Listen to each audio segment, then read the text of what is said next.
కొబ్బరి పప్పు. So welcome back to my channel అండి. కొత్త రెసిపీతో మీ ముందుకు వచ్చేసానండి. అదేంటంటే ఇప్పుడు మనకి పండగ సీజన్ కదా, ఇంట్లో కొబ్బరి ముక్కలు చాలా ఉంటాయండి. వాటితో ఏం చేయాలని ఆలోచిస్తూ ఉంటాం. అందుకని నేనైతే ఈ రెసిపీ మీ అందరికీ చూపించేస్తున్నానండి. ఇది అన్నంలో కలుపుకొని తింటే చాలా బాగుందండి. సో మీరు కూడా ట్రై చేసేయండి. చేయడం కూడా చాలా ఈజీ. అదేంటంటే పెసరపప్పు కొబ్బరి కూర అనమాట. సో దీన్ని పప్పులాగా కూరలా అన్నంలో కలుపుకొని తినొచ్చండి. టేస్ట్ చాలా బాగుంది. హెల్త్కి హెల్త్, మనం కొబ్బరి ముక్కలు కూడా మనం సరిగ్గా యూజ్ చేసినట్టు ఉంటుంది. ఇంకా లేట్ చేయకుండా వెళ్ళిపోతే వీడియో నచ్చితే లైక్ చేయండి, షేర్ చేయండి. నా ఛానల్ చాలా మంచి రెసిపీస్ ఉన్నాయి, ఒకసారి వెళ్ళి చూడండి. నచ్చితే నా ఛానల్ని సబ్స్క్రైబ్ చేసుకోండి ప్లీజ్ అండి. దీనికోసం ముందుగా స్టవ్ పైన ఒక ప్యాన్ పెట్టుకొని దాంట్లోకి ఒక హాఫ్ కప్ దాకా పెసరపప్పు తీసుకొని దాన్ని గోల్డెన్ కలర్ వచ్చినంత వరకు కూడా ఇలా ఫ్రై చేసుకోవాలి. ఫ్రై అయిన తర్వాత దాన్ని తీసేసి ఒక బౌల్లో వేసుకొని మంచినీళ్ళు వేసుకొని ఒక 1 అవర్ దాన్ని నానబెట్టుకోవాలి.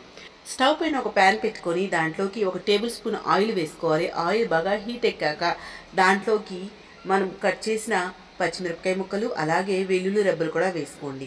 తర్వాత సన్నగా తరిగిన ఉల్లిపాయ ముక్కలు కూడా వేసుకోండి. కొంచెం జీలకర్ర అలాగే అల్లం కూడా చిన్నగా తరిగి వేసుకోండి. అవన్నీ కూడా మనకి చక్కగా ఫ్రై అయిపోవాలన్నమాట.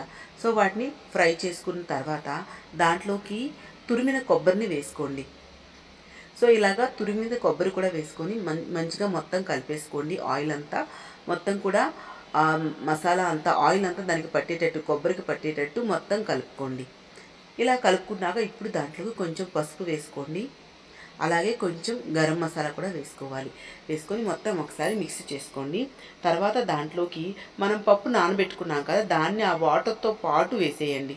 వేసేసి మూత పెట్టేయండి. ఫ్లేమ్ని మీడియంలో పెట్టి మూత పెట్టేయండి. పప్పు మొత్తం ఉడికిపోతుందండి. సో మనకి కొబ్బరి ఫ్లేవర్ అంతా కూడా దిగిపోతుంది. అలాగే పప్పు కూడా ఉడికిపోతుంది. మనకి పెసరపప్పు కాబట్టి తొందరగానే ఉడికిపోతుంది. తర్వాత ఇప్పుడు వరకు మనం ఉప్పు వేయలేదు కదండి, ఇప్పుడు ఉప్పు వేసుకోండి మీరు తినే టేస్ట్ బట్టి. మొత్తం ఒకసారి కలుపుకోండి. సో ఇప్పుడు ఏంటంటే ఇది ఆ వాటర్ అంతా ఇంకిపోయినంత వరకు కూడా కలుపుకుంటూ ఉండాలి. సో మీరు ఇప్పుడు చెక్ చేయండి. పప్పు కూడా బాగా ఉడికిపోయిందండి. చూసారు కదా, మెత్తగా అయిపోయింది. సో కూరలో ఏంటంటే ఆ రిమైనింగ్ వాటర్ కూడా ఉండకుండా మనం అక్కడే ఉండి హై ఫ్లేమ్లో కలుపుకుంటే ఇప్పుడు కర్రీ కానీ ఏది కానీ లాస్ట్లో మనం చేసిన దాన్ని బట్టి టేస్ట్ ఉంటుందన్నమాట. ఇప్పుడు దాన్ని ఫ్లేమ్ని హైలో పెట్టుకొని కలుపుతూనే ఉండండి. సో మొత్తం కూడా వాటర్ అంతా ఇంకిపోతుంది. ఇంకా మనకి తినడానికి పప్పు కొబ్బరి రెడీ అయిపోయిందండి. ఇది వేడి వేడి అన్నంలో కలుపుకొని తింటే టేస్ట్ భలే ఉంటుందండి. ఒకసారి మీరు కూడా ట్రై చేయండి. నచ్చితే, మీకు ఈ రెసిపీ నచ్చింది అనుకుంటున్నాను, ట్రై చేసి మీకు ఎలా వచ్చిందో మీ ఒపీనియన్ కామెంట్ సెక్షన్లో షేర్ చేసుకోండి. నా ఛానల్ చాలా మంచి రెసిపీస్ ఉన్నాయి, ఒకసారి వెళ్ళి చూడండి. మళ్ళీ ఇంకొక వీడియోతో వస్తానండి. అప్పటి వరకు టేక్ కేర్, బాయ్ బాయ్. నా ఛానల్ని సబ్స్క్రైబ్ చేసుకోండి.